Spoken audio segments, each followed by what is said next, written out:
जगतर नाथ जगन्नाथ कला ठाकुर देवहूति जहाँकर माँ सी होती कपिल मुनि। ये हूँ आम पारादीपर कपिल मुनि आश्रम 65तम वार्षिक उत्सव। आज आम यही 65तम वार्षिक उत्सव में जोगदेचे आसतु जाना कपिल मुनि विषय। आध्यात्मिक स्थान मान को गले सर्वप्रथम आम हनुमान को ही पाई मठ मंदिर आश्रम आम जो पहुँचू सर्वप्रथम आम महावीर हनुमान को पाई था। गणेश विद्यमान करिसेंती एक सुंदर अतीतर ऐतिह्य भरा ए पीठ। आउ किछि कथा देखि पारुथिबे गणेश हेउछंती ज्ञानर देवता जे आमको ज्ञान प्रदान करंती बोली लोक कथारे बहु परिमाण रे प्रचारित होई आसुछि। लोक कथारे अछि ना किछि किंवदंती अछि ना प्रकृत रे गणेश को जदि आमे पूजा करिबा आमे कोन हमर भलो पाठ हबो आमे भलो ज्ञानी होई परिबा ना कोन केमते आगे आराधना कले से कृपा लाभ करि परिबा। बहुत बहुत धन्यवाद।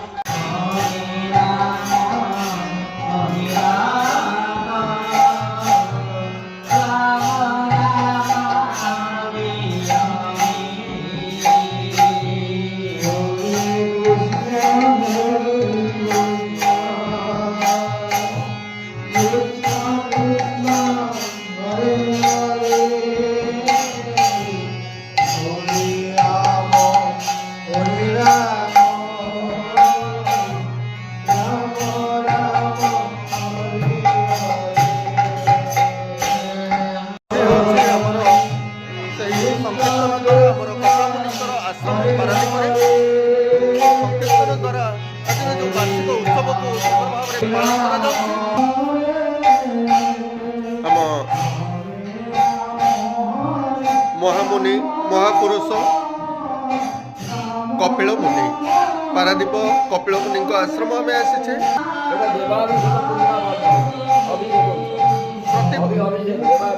देवाभिषेक कार्यक्रम केते दिन धरी होता है केते दिन धरी होता है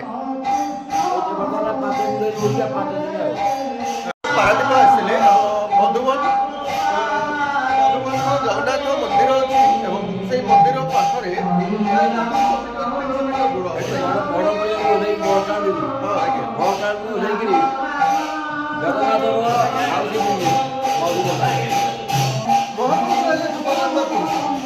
सत्य जुगर किंवदंती जन्म रहस्य किपरि भाव में मुनिकर ज्ञानर प्रचार जन्म एवं महामुनि आज तपस्यार गंगासागर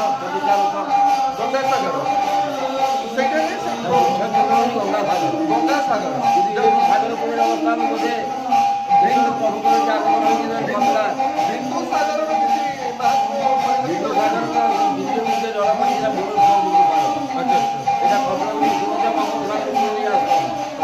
ଆମ ପାରାଦୀପର ବଙ୍ଗୋପସାଗର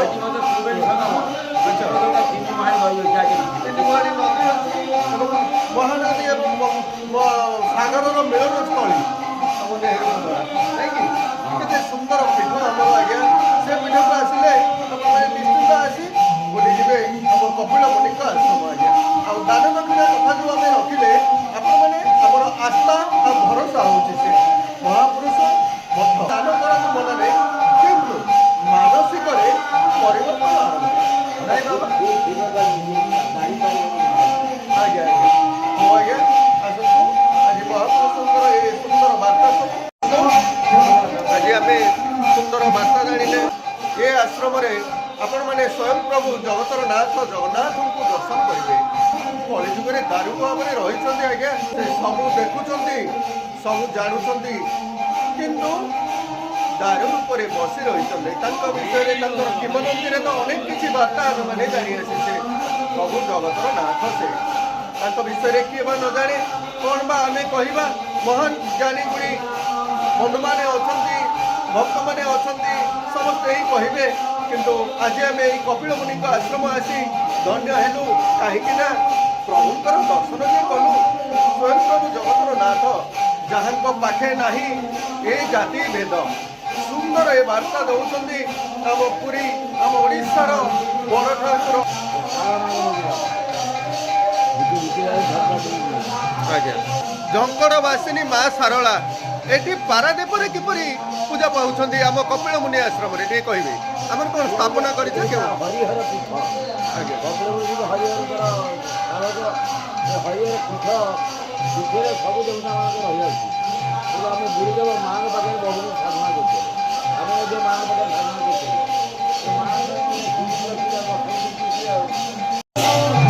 ଏଠି ମଧ୍ୟ ସୁନ୍ଦର ବାର୍ତ୍ତା ଦେଉଛି ଆସନ୍ତୁ ଆମେ ନାମ ସଂକୀର୍ତ୍ତନ ଦ୍ୱାରା ଏଠି ମଧ୍ୟ ରହୁଛି ନା କ'ଣ ଇଏ ହେଉଛନ୍ତି ସେଇ ମହାପୁରୁଷ ମଧ୍ୟ କହିପାରିବା ଇଏ ହେଉଛନ୍ତି ବାଳ ଗୋପାଳ ଦାସ ଯେ ଜବ ସବ ମହାରାଜ ଯେ ମଠର ପ୍ରତିଷ୍ଠାତା ତାଙ୍କୁ ଅନେକ ଅନେକ ଧନ୍ୟବାଦ ଏଇ ଗୋଟିଏ ପୀଠରେ ଆମେ ମହାପୁରୁଷଙ୍କ ଦର୍ଶନ କଲେ ସଂକୀର୍ତ୍ତନ ମଧ୍ୟରେ ହେଉଛି ଏଇଠାରେ ଆପଣମାନେ ମା ରାମଚନ୍ଦ୍ର କଳ୍ପବଟ ଯେ ପ୍ରଭୁ ସ୍ୱୟଂ ବିରାଜମାନ କରିଛନ୍ତି ଦେଖିପାରୁଥିବେ କଳ୍ପବଟ ତ ଆମେ ଜାଣିଛେ ଆଜ୍ଞା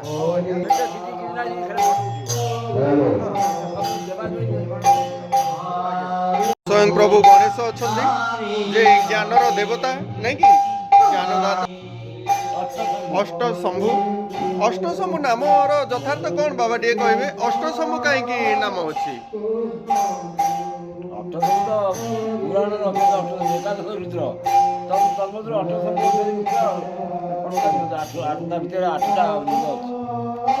ଆଠଟି ଲିଙ୍ଗ ପୂଜା ପାଉଛନ୍ତି ଦେଖିପାରୁଥିବେ ସୁନ୍ଦର ଏଇ ବାର୍ତ୍ତା ଯେ ଗୋଟିଏ ଶିବଲିଙ୍ଗ ମୁଖ୍ୟ ଲିଙ୍ଗ କିନ୍ତୁ ଆଠଟି ଲିଙ୍ଗ ପୂଜା ପାଉଛନ୍ତି ଆଉ କିଛି କିମ୍ବଦନ୍ତୀ ଅଛି କି ବାବା ଅଷ୍ଟଶମ୍ଭୁଙ୍କର ଆଚ୍ଛା ଠିକ ଅଛି ଆମେ ଫ୍ରି ସମୟରେ ଆସିଲେ କଥା ଏଇ ବୃଷଭ ଯେ ଶିବଙ୍କ ପାଖକୁ ଆସିଲେ ଆମେ ସର୍ବପ୍ରଥମେ ବୃଷଭଙ୍କୁ ପାଇଥାଉ ସୁନ୍ଦର ସଂକୀର୍ତ୍ତନ ସହ ଅନେକ ମନ୍ଦିର ଆମେ ଦେଖି ଆସୁଛେ ଏଇଠି ମଧ୍ୟ ଯେ ଗ୍ରହରାଜ ଶନି ଆମେ କହିଥାଉ ସେ ଶନିଙ୍କର କୃପା ଆଉ କୋପ ବିଷୟରେ ଆମେ ବହୁତ କିଛି ଜାଣିଛେ ଇଏ ହେଉଛି ଶିଳା ଏ ଶିଳାରେ ଦେଖିପାରୁଥିବେ ଆମର ସୋରିଷ ତେଲ ମଧ୍ୟ କିଛି ଦିଆଯାଉଛି ଏ ବିଷୟରେ କିଛି ପୂଜକଙ୍କ ସହ କଥା ରଖିବା ଇଏ ହେଉଛନ୍ତି ପ୍ରଭୁ ସ୍ୱୟଂ ଶନିଦେବ କୋଉ ପକ୍ଷୀ ରୁଦ୍ର ପକ୍ଷୀ ଶାଗୁଣା ବର୍ତ୍ତମାନ ଆମ ଓଡ଼ିଶାରେ ବାବା ଶାଗୁଣା ଦେଖାଯାଉନାହାନ୍ତି ତ ଅଛନ୍ତି ଆଚ୍ଛା ଆଚ୍ଛା ବହୁତ ଜଙ୍ଗଲରେ ଆଗରୁ ଛୋଟବେଳେ ଆମେ ବହୁତ ଜାଣି ଆସୁଥିଲୁ ନାଇଁ କି ହଉ ଦେଖି ଆସୁଥିଲୁ ବର୍ତ୍ତମାନ ଜାଣିନୁ ଆସନ୍ତୁ ଶନିଙ୍କ ଦର୍ଶନ କରିବା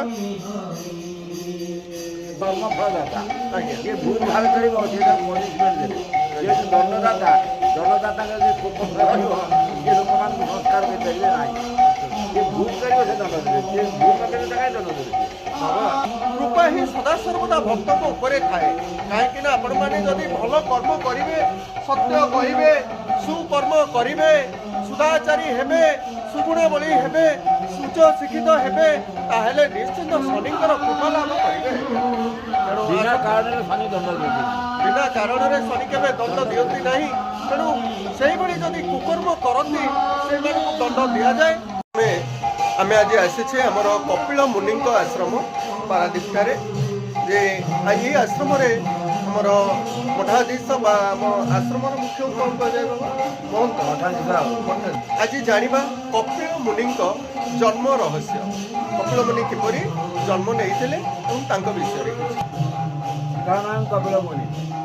କପିଳ ମୁନି ହେଉଛନ୍ତି ଭଗବାନଙ୍କର ତୃତୀୟ ଅବତାର ଏ ମହାପୁରୁଷ ମୋଦି ହେଉଛନ୍ତି ମହାପ୍ରଭୁ କପିଳ ମୁନି ହେଉଛନ୍ତି ଭଗବାନଙ୍କ ତୃତୀୟ ଅବତାର ପିତା କାଦମ ଋଷି ମାତା ଦେବହୂତି ହେଉଛି ସତ୍ୟ ଯୁଗର ପ୍ରାରମ୍ଭରେ କପିଳ ମୁନି ତୃତୀୟ ଅବତାର ହେଇକି ଆସିଥିଲେ ଜ୍ଞାନ ଯୁଗ ପ୍ରଚାର କରିବା ପାଇଁ ସାଂଖ୍ୟ ଜ୍ଞାନ ସେତେବେଳେ କିଛି ଜ୍ଞାନ ନଥିଲା ପ୍ରଥମ ସାଂଖ୍ୟ ଜ୍ଞାନର ପ୍ରଣେତା ହେଉଛନ୍ତି ସିଦ୍ଧାନାଥ କପିଳ ତେଣୁ ଇଏ ହେଉଛି କପିଳ ମୁନିଙ୍କର ଆଶ୍ରମ ଏ ପାରାଦୀପ ବନ୍ଦର ହେଉଛି କପିଳା ଜଙ୍ଗଲ ପାରାଦୀ ବନ୍ଦର ପଥର ନାଁ ହେଲା। କେତେବେଳେ କପିଳମୁନି ଆସିଥିଲେ ଆମେ ଏକଥା ଜାଣିନୁ, କିନ୍ତୁ ଗୁରୁଦେବଙ୍କୁ ଆଦେଶ ହେଇଥିଲା ଯେଉଁ ପ୍ରଭୁ କପିଳଙ୍କର ଫଟୋ ନେଇଛନ୍ତି ଦେଖୁଛନ୍ତି ସେ ହେଉଛନ୍ତି ହୁଙ୍କା। ତାଙ୍କ ଗୁରୁଦେବ କହୁଥିଲେ ଯେ ମୋ ଗୁରୁଦେବ ଯେ ତାଙ୍କ ଗୁରୁଦେବଙ୍କ ଗୁରୁ କହିଲେ ତୁମେ ଯିବ ପାରାଦୀପ ମଧୁବନସ୍ଥ କପିଳା ବେଲାଇରେ ତୁଳସୀ ଜଙ୍ଗଲ ଅଛି, ହୁଙ୍କା ଅଛି, ଆଶାବାଡ଼ି କପିଳ ଅଛି, ତୁମେ ସେଇଠି ରହିକି ଆରାଧନା କରିକି କପିଳମୁନି ଆଶ୍ରମ ପ୍ରତିଷ୍ଠା କରିବ। 1960 ମସିହା 1960 ମସିହାରେ ବାବା ଆସି ବୁଲି ବୁଲିକି 3 ଦିନ ଧରି ବୁଲି ବୁଲିକି ଏ ଜାଗାକୁ ଆବିଷ୍କାର କଲେ। ଦେଖିଲେ ତୁଳସୀ ଜଙ୍ଗଲ ଅଛି, ହୁଙ୍କା ଅଛି, ଆଶାବାଡ଼ି କପିଳ ଥୁଆ ହେଇଛି, ସେଇଠି ଆସିକି ଝୁଟି ସ୍ଥାପନ କଲେ। 1960 ମସିହା ସତ୍ୟଯୁଗର ମହାମୁନି ଏ କଳି ଯୁଗରେ ଭଗବାନ କପିଳ ତାଳ ପଡ଼ିକି ଭାସି ଭାସି ଚାରିଆଡ଼େ ଯାଆନ୍ତି, ହୁଏ ତ ଏଠିକି ଆସି ଯାଇପାରନ୍ତି। ତେଣୁ ଏଇଟା କପିଳା ବେଲାରୀ ନାଁଟା କାହିଁକି ହେଇଛି ଆମେ କହିପାରିବୁ। ବନ୍ଧୁମାନଙ୍କ ମୂଳରୁ କପିଳା ବେଲାରୀ ନାଁ ରହିଛି। ତେଣୁ ଏଇଟା ହେଉଛି ଯେ କପିଳା ବେଲାରୀର ମୁଖ୍ୟ ଜାଗା କପିଳମୁନି ଆଶ୍ରମ। ଆମେ ତାଙ୍କୁ କିଏ ଦେଖିବୁ ଗୁରୁଦେବ ଆସିକିରି କପିଳମୁନିଙ୍କର ହୁଙ୍କାକୁ ଆବିଷ୍କାର କରି ତାଙ୍କର ସ୍ୱରୂପ କରିକି ଆମେ ପୂଜା କରୁଛୁ। ଆଜ୍ଞା ବର୍ତ୍ତମାନ ହୁଙ୍କା ମାଧ୍ୟମରେ ଅଛନ୍ତି ଭଗବାନ। ହୁଙ୍କା ମହାମୁନି ତାଙ୍କର ପିତାଙ୍କ ନାମ ଥିଲା କାଦମ୍ବ କାଦମ୍ବ ଋଷି। ଋଷି ମାତା ହଉଛନ୍ତି ଦେବ। କାଦମ୍ବ ଋଷିଙ୍କ ଗୁରୁ କିଏ ଥିଲେ? କାଦମ୍ବ ଋଷି ହେଉଛନ୍ତି ଜଣେ ସିଦ୍ଧ ଋଷି।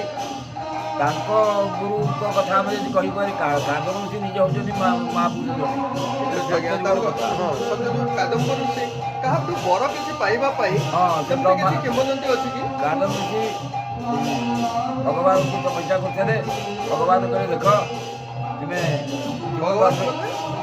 ବିଷ୍ଣୁଙ୍କୁ ବନ୍ଦନ କରୁଥିଲେ। ବିଷ୍ଣୁ କହିଲେ ମୁଁ ତୁମ ଗର୍ଭରେ ପୁତ୍ର ହୋଇ ଜନ୍ମଗ୍ରହଣ କରିବି। ସେ ପୁତ୍ର ପାଇଁ ବର ମାଗିଥିଲେ। କହିଲେ ପ୍ରଭୁ ମୋର ପୁତ୍ର ହେବେ ନା ମୁଁ ମୋର ପୁତ୍ର ହୋଇ ଜନ୍ମଗ୍ରହଣ କରିବି ଏବଂ କଳିଯୁଗରେ ଜ୍ଞାନ ପ୍ରଚାର କରିବି। ପ୍ରଥମ ଯେଉଁ ଜ୍ଞାନ ଗୁଡ଼ାକ ଆମେ ପାଇଛୁ ସାଂଖ୍ୟ ଜ୍ଞାନ। ସାଂଖ୍ୟ ମାନେ କ'ଣ? ସାଂଖ୍ୟ ମାନେ ସଂଖ୍ୟାରୁ ସାଂଖ୍ୟ। ସଂଖ୍ୟା ମାନେ କାଉଣ୍ଟିଂ କରିବା, କଳନା କରିବା। ଆମେ କେତେ ଜଣ ସାଂଖ୍ୟ ଯୁଗ ମାନେ କଳନା କରିବା, ପିଣ୍ଡ କ'ଣ, ବ୍ରହ୍ମାଣ୍ଡ କ'ଣ, ଆତ୍ମା କ'ଣ, ପରମାତ୍ମା କ'ଣ, ଯେଉଁ ଜ୍ଞାନ ଦ୍ୱାରା ଜଣାଯାଏ ତାହା ହେଉଛି ସାଂଖ୍ୟ ଜ୍ଞାନ। ଭାଗବତ ପୁରାଣରେ ସେଠି ଅଛି ସେ ଯେତେବେଳେ ବିଷ୍ଣୁଙ୍କୁ ତପସ୍ୟା କରିଥିଲେ ସେ ବିବାହ କରିବାକୁ ଚାହୁଁଥିଲେ। ସେ ବିବାହ କରିବାକୁ ଘରେ ଯେତେବେଳେ ବ୍ୟତିବ୍ରତ ହେଲେ ବିବାହ କରିବା ପାଇଁ ସେ ବିବାହ କରିବା ପାଇଁ ତପସ୍ୟା କରିଥିଲେ କାଦମ୍ବ ଋଷି ବିବାହ କରିନଥିଲେ। ତାଙ୍କୁ ଆଦେଶ ହେଲା ଯେ ମନୁଙ୍କର ପୁତ୍ରୀକି ଦେବହୂତିକି ଆପଣ ବିବାହ କରିବେ। ତାଙ୍କର 9ଟି ଝିଅ ଆଉ ଗୋଟିଏ ସନ୍ତାନ ଜନ୍ମ ହେଲା। 9ଟି ଝିଅକୁ 9ଟା ଋଷିମାନଙ୍କୁ ପ୍ରଦାନ କରାଗଲା। କପିଳ ଆଜନ୍ମ ବ୍ରହ୍ମଚାରୀ ଆଉ ସେ ଦେବହୂତି ଗର୍ଭରୁ ସ୍ୱୟଂ ପ୍ରଭୁ ବିଷ୍ଣୁ ଜନ୍ମ ନେବେ। 9ଟା କନ୍ୟା ପରେ କପିଳ ଜନ୍ମ ଗ୍ରହଣ କଲେ। ଏହାର କୋଉ କୋଉ ବହି ସବୁ ଅଛି ଆମର ଯେମିତି କପିଳଙ୍କ ଉପରେ କିଛି ଲେଖିଛି ଅବଶ୍ୟ। ସାଂଖ୍ୟ ଆମେ କିଛି ଗୋଟେ ଭାଗବତ ସମୀକ୍ଷା କରୁଛି, ବହୁତ ବହି ଆମେ ଲେଖିଛୁ। ଗୋଟେ ଭାଗବତ ସମୀକ୍ଷା କରିଛି। ତା ତୃତୀୟ ସ୍କନ୍ଧରେ ଭଗବାନ କପିଳଙ୍କର ନାଁ ଅଛି। କପିଳର ବି ଜଗନ୍ନାଥ, ଦେବହୂତି ଗର୍ଭେ ସମ୍ଭୂତ। ସେ ଜଗନ୍ନାଥ ବି ମାନିକିରି ଆମର ପୋଡ଼ ପିଠା ଭୋଗ ହେଉଛି। କିନ୍ତୁ ସ୍ୱୟଂ ପ୍ରଭୁ ବିଷ୍ଣୁଙ୍କର ଅବତାର ଭାବରେ ଆସିଛନ୍ତି। ଏହାର ସତ୍ୟତାକୁ କୋଉଠୁ ଆମେ ସମ୍ପୂର୍ଣ୍ଣ ଭାବରେ ସତ୍ୟତା ଜାଣିବା? ଏହାର କୋଉଠୁ ପାଇବା? ସବୁ ଭାଗବତୀର ପଢୁଛ, ସବୁ ଭାଗବତରେ ବିସ୍ତୃତ ଭାବରେ କପିଳମୁନିଙ୍କର ଲେଖାଯାଏ। ତୃତୀୟ ସ୍କନ୍ଧ ଭାଗବତ। ତୃତୀୟ ସ୍କନ୍ଧ ଭାଗବତରେ କପିଳଙ୍କର ଜନ୍ମ, ତାଙ୍କ ପିତା କାମ, କେମିତି ସେ ସଂସାରକୁ ଅବତୀର୍ଣ୍ଣ କଲେ, ତୃତୀୟ ସ୍କନ୍ଧ ଭାଗବତରେ ସମ୍ପୂର୍ଣ୍ଣ ଲେଖା ହେଇଛି। ତେଣୁ ଯେଉଁଗୁଡ଼ାକ ମନ ଗୁଡ଼ାକ ଧର୍ମ ଆମେ ଯଦି ଯାହା କହିବୁ ଗୋଟେ କିଛି ପ୍ରମାଣ ନେଇକି କହିବା। କପିଳକୁ ତ ଆମେ ଦର୍ଶନ ଏଠି କରିନୁ, ଆମେ ଆରାଧନା କରି ମୁଁ ତାଙ୍କ ରୂପ ଦର୍ଶନ କରିଛି। କପିଳ ଅଜନ୍ମା ସେ ବର୍ତ୍ତମାନ ଗଙ୍ଗା ସାଗରରେ କପିଳଙ୍କର ଅବସ୍ଥିତ ରହିଛି, ତପସ୍ୟାରତ ଅଛନ୍ତି। ବର୍ତ୍ତମାନ ସେ ଗଙ୍ଗା ସାଗର ମୁଖ୍ୟ ନଥିଲେ କୋଟି କୋଟି ଲୋକ ଆସୁଛନ୍ତି କେମିତି? ମହିମା ନଥିଲେ। ନାଇଁ ଆଜ୍ଞା, ପାରାଦୀପର ମହାମୁନି କପିଳ ମୁନିଙ୍କ ଆଶ୍ରମ ଆଜି ଆମେ ଆସିଥିଲେ 65ତମ ତାଙ୍କର ବାର୍ଷିକ ଉତ୍ସବରେ ସାମିଲ ହୋଇଛେ। କିଛି ସୁନ୍ଦର ପୀଠ ଆମେ ଯାଉଛେ। ନିଶ୍ଚିନ୍ତ ଆଜିର କାର୍ଯ୍ୟକ୍ରମଟି ମନେ ରହିବ ଆମର ଆଜ୍ଞା, କାହିଁକି ନା ଏ ପୀଠକୁ ଆସିଲେ ଏତେ ମନୋରମ ଦେଖନ୍ତୁ, କେତେ ଔଷଧୀୟ ଗଛ ସହିତ ଅନେକ ଫଳନ୍ତି ଗଛମାନ ମଧ୍ୟ ଏଠାରେ ସବୁ ଅଛି। ଆମେ ଜାଣିଛେ ପୀଠମାନଙ୍କୁ ଆସିଲେ ବା ମଠକୁ ଆସିଲେ ଏହିପରି ବରଗଛ ବା ବର ଓହଳ ମାନ ସବୁ ପାଇବା। ଇଏ ହେଉଛି ସେଇ ପୀଠ, ମହାମୁନିଙ୍କ ଆଶ୍ରମ। ଏଠାରେ ଆମର ତ୍ରିବେଣୀ ନଦୀ ବିଷୟରେ କିଛି ବର୍ଣ୍ଣିତ ଅଛି, କିଛି ଭାଗବତ ଚର୍ଚ୍ଚା ମଧ୍ୟ ଅଛି ଯାହା ବାବା ତଥ୍ୟ ରଖିଥିଲେ। ଆସନ୍ତୁ ଦେଖିବା ତ୍ରିବେଣୀ ନଦୀ। ଏପଟେ ଗୋଟେ ଧାର, ସେପଟେ ଗୋଟେ ଧାର, ମଝିରେ ସିଟି ଗୋଟେ ଧାର ବୋହି ଯାଇଛି। ଏପଟେ ଏଇଟା ଗୋଟେ ପାର୍କ କରାହେଇଛି ତିନି ମହାଣୀ ଭିତରେ ଗୋଟେ ପାର୍କ କରାହେଇଛି ସେଇଟା ହଁ ହଁ ପୋର୍ଟ ପାର୍କ। ଆଚ୍ଛା ଏଇଟା ଆମର ପୋର୍ଟ ପାର୍କ ଅଛି ହଁ। ନାଇଁ କି ଆଜ୍ଞା ତ୍ରିବେଣୀ ନଦୀ ଆଖ୍ୟା କାହିଁ ଦିଆଯାଇଛି? ଏଇଟା କପିଳା ଜୋରି ତ୍ରିବେଣୀ ନଦୀ ତିନିଟା ଧାରା ବିଲେ ଆମେ ତାକୁ ତ୍ରିବେଣୀ ଆଖ୍ୟା ଦେଇଛୁ। ଆଚ୍ଛା ଆଚ୍ଛା ଆପଣ ଏଇଟା ହେଉଛି କପିଳ ଜୋରି ଆ ନାଁ ହେଉଛି କପିଳ ଜୋରି କପିଳା ବେଲାରୀ ପାରାଦୀପ ବନ୍ଧ ନାଁ ହେଉଛି କପିଳା ବେଲାରୀ ତ କପିଳଙ୍କ ନାଁରେ ପାରାଦୀପ ବନ୍ଧଟା ସମ୍ପୂର୍ଣ୍ଣ। ଆଚ୍ଛା ଆଚ୍ଛା ଆପଣମାନେ ମଧ୍ୟ ସୁନ୍ଦର ବାର୍ତ୍ତା ରଖିଲେ। ତ ପାରାଦୀପ ହୋଇଛି ଆମେ ଜାଣି ଆସୁଥିଲୁ ପରାଶର ମୁନିଙ୍କ ନାମରେ, ଆପଣ ମଧ୍ୟ କହୁଛନ୍ତି କପିଳଙ୍କ ନାମରେ, ଯାହା ବି ରହୁ ମହାପୁରୁଷଙ୍କ ନାମରେ ତ ହୋଇଛି ଆଜ୍ଞା। ନାଇଁ ପରାଶର ମନ୍ଦିରଟା ପାରଶର ପୀଠ ଅଛି। ହଁ ନାଇଁ, ପାରଶର ପୀଠ ସେମାନେ ନାଁରେ କୁହନ୍ତି ପାରାଦୀପ ନାମକରଣ ପରାଶର ମୁନିଙ୍କ ନାମରେ ଦହନ ଏଇ ଜାଗାରେ ହୋଇଥିଲେ। ବାବାଙ୍କର ମରଶରୀର ଆମେ ଏଠି ଦହନ କରିଥିଲୁ। ସେଇ ଜାଗାଟାକୁ ସ୍ମୃତି ହିସାବରେ ଏଠି ବର୍ତ୍ତମାନ ବଳରାମ ଦାସ ମହାପୁରୁଷଙ୍କର ମୂର୍ତ୍ତି କରାହେଇଛି। ଏଠି ତ୍ରିନାଥ ମହାପ୍ରଭୁ ଅଛନ୍ତି। ପିଲାମାନେ ମେଳା କରୁଛନ୍ତି। ହୁଁ। ଏଇଟା ଏ ସମାଧି ପୀଠ ଆମେ କହିପାରିବା ନା ସମାଧି ସମାଧି ପୀଠରେ ଭିତରେ ଦହନ ବାବାଙ୍କ ମୂର୍ତ୍ତି ସାରା ଏଇ ସମାଧି ମାନେ ସମାଧି ସେପଟେ ତାଙ୍କର ଦହନ କାର୍ଯ୍ୟକ୍ରମ ଏଇ ସ୍ଥାନରେ କରାଯାଇଥିଲା ନାଇଁ କି?